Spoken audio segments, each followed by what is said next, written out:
Miroslavas Beričius, būdamas visiškai laisvas. Ir taip pat varžovo komandoje, kaip minėjau, pasižymėjo būtent Jakalakovičius ir Maiklas Batistas pelnė po 20. Žalgiriečiai nepavyko pagauti kamuolio Pauliui Jankūnui, o po to klaida ir gynyboje. Labai jau vangiai grįžinėjo į gynybą dabar žalgiriečiai ir už tai yra baudžiami 2 gražiais varžovų taškais. Štai taip, gauna kamuolį visiškai laisvas, būdamas baudos aikštėkimas Nikos Hadzivretas. Iki galo labai sudėtingas ir rezultatyvus jo krikštis užfiksuotas B grupėje, tai yra Novo Mesto Kirka pralaimėjimas Bolonijos Skipper. Rodos buvo galima to pralaimėjimo ir tikėtis. Problemų ypatingų šiandien neiškylam ir daugiau jų galima išvelgti gynyboje. Jau kelintą kartą varžovo, kol kas jį pavyko pristabdyti Kauno Žalgirio komandai.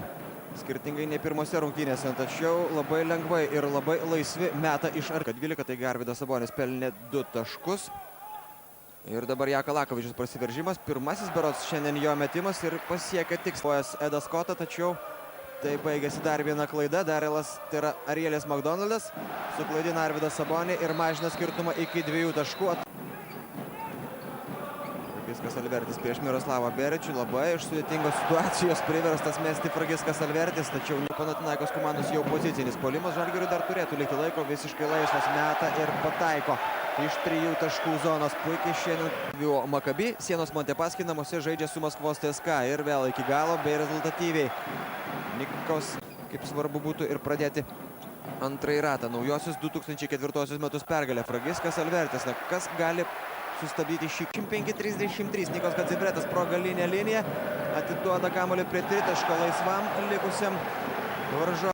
Yra priekyje ir pirmauja prieš Kauno Žalgirį vienu vieninteliu tašku. Tačiau jeigu žalgiriečiai ir toliau leis labai laisvai ir štai taip lengvai mesti priešininkams iš toli, situacija Pauliui Jankūnui ir nepavyksta pelnyti taškų pačiam. Žalgirio komandos nesėkmių serija tęsiasi. Nikos Hadzivretas iki galo 2 taškai, 41-35. Kamuolio kauniečiams Arielis Makdonaldas. Laisvas ir pataiko Arielis Makdonaldas 43-3. Po Arvydo Sabonio taiklių baudos metimų Jakalakovičius iš toli, ne tiek daug progų turi šiandien Jakalakovičius, tačiau štai dabar pataiko.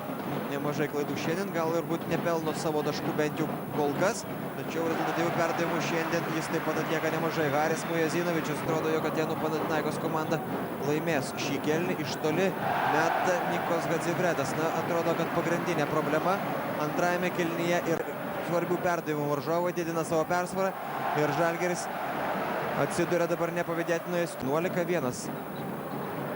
Ir dabar Jakalakovičius smeigia dar vieną tritaškį Žalgirio komandos su komanda. Ir vėl visiškai laisvas prie tritaškio zonos. Dabar jau Arielis Makdonaldas. Na, atrodo, kad reikia pradėti kažką daryti, kad taip varžovai užmėtys Kauno Žalgirį. Prisnaudimo, kuris ištiko žalgiriečius šios dienos rungtynėse, pavyksta ir labai iš sudėtingos situacijos pelnyti dandos deficitą iki 14 taškų. Edas Kota truputėlį netikslus perdavimas, dar viena klaida. Ir nepaisant minutės pertraukėlės, Žalgirio komandos fiasko šios dienos rungtynėse. Komanda taškus pelno labai lengvai, iš lengvų, paprastų padėčių. Štai ir Atėnų Panathinaikos komanda stengiasi laikyti tą kamuolį kaip įmanoma ilgiau. Darelas Middletonas pralaužė vis dėlto Žalgirio komandos gynybą, pelno 2 taškus, 7.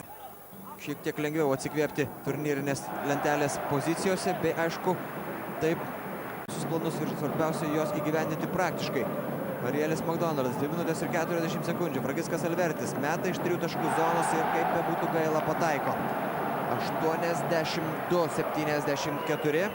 Vėl 8 taškai skiria komandas po Fragisko Alverčio metimo.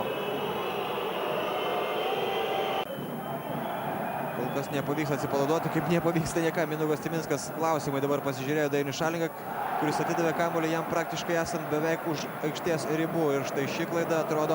Gustas, paskutinioji turbūt Kauno Žalgirio komandos ataka, nepataiko Dainius Šalingas. Šiandien ir jo pasirodymas nebuvo toks, kokio galima tikėtis iš Dainiaus ir kaip jis rungtyniaudavo pirmojo rato varžybose, bent jau pirmoje dalyje. Taigi Kauno Žalgiris šiandien yra priverstas spausti rankas varžovams ir spausti šypsenas savo veiduose, sveikinamas varžovo komandos trenerius, kadangi jie šiandien buvo pranašesni.